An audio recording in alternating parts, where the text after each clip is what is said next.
ಶಾಸ್ತ್ರದಲ್ಲಿ ಯಾವ ರೀತಿಯ ಕೇಳಿದೆಯೋ ಅದಕ್ಕಿಂತಲೂ ಒಂದು ಹೆಜ್ಜೆ ಮುಂದೆ ನಾವು ಇರ್ತಕ್ಕಂತಹ ತಾತ್ಪರ್ಯ ಅಂತಂದ್ರೆ ಮೇಘಾಧಿಪನಾಗಿರ್ತಕ್ಕಂತಹ ರವಿಯೂ ಕೂಡ ಆಗ್ತಕ್ಕಂಥವನಾಗಿರ್ತಾ ಇದ್ದಾನೆ.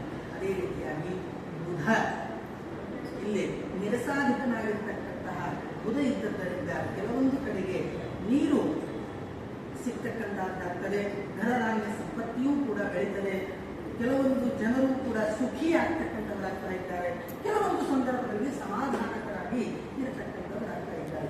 ಈ ರೀತಿಯಾಗಿ ವಿಶ್ವಾವಸು ನಾಮ ಸಂವತ್ಸರದ ರಾಜ, ಮಂತ್ರಿ, ಸೇನಾಧಿಪ, ಕುಂಭಸಸ್ಯಾಧಿಪ ಇತ್ಯಾದಿಗಳನ್ನು ತಿಳಿಸಿಕೊಟ್ಟು ಈ ಸಂವತ್ಸರದಲ್ಲಿ ಯಾವುದು ಮಳೆ ಇದೆ ಅನ್ನೋದನ್ನು ತಿಳಿಸಿಕೊಡ್ತಾ ಇದ್ದಾರೆ.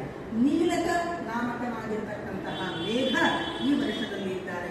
ಆ ನೀಲಕ ನಾಮಕನಾಗಿರ್ತಕ್ಕಂತಹ ಮೇಘ ಇದ್ದದ್ದರಿಂದ ಉತ್ತಮವಾಗಿರ್ತಕ್ಕಂತಹ ಮಳೆಯೂ ಕೂಡ ಆಗ್ತದೆ. ಆ ಮಳೆ ಇದ್ದದ್ದರಿಂದ ಅನೇಕ ಪಶು ಪಕ್ಷಿಗಳಿಗೆ ಹಾನಿ ಎನ್ನುವುದು ಆಗ್ತಕ್ಕಂಥದ್ದಾಗಿದೆ. ಅದೇ ರೀತಿಯಾಗಿ ಅನೇಕ ಉಲ್ಬಣವಾಗಿರ್ತಕ್ಕಂತಹ ರೋಗಗಳು ಕೂಡ ಬರತಕ್ಕಂಥದ್ದಾಗ್ತದೆ. ಈ ರೀತಿಯಾಗಿ ವಾಸುಕಿ ಎನ್ನುವ ಹೆಸರಿನಿಂದ ಯುಕ್ತವಾಗಿರ್ತಕ್ಕಂತಹ ನಾಗವೂ ಕೂಡ ಪ್ರಚಾರ ಮಾಡ್ತಾ ಇದ್ದರಿಂದ ಉತ್ತಮವಾಗಿರ್ತಕ್ಕಂತಹ ಪರ್ಜನ್ಯಮಾನವೂ ಕೂಡ ಪ್ರಶಸ್ತವಾಗಿ ಇರತಕ್ಕಂಥದ್ದಾಗಿದೆ. ಈ ರೀತಿಯಾಗಿ ಅನೇಕ ವಿಚಾರಗಳನ್ನು ತಿಳಿಸಿಕೊಟ್ಟು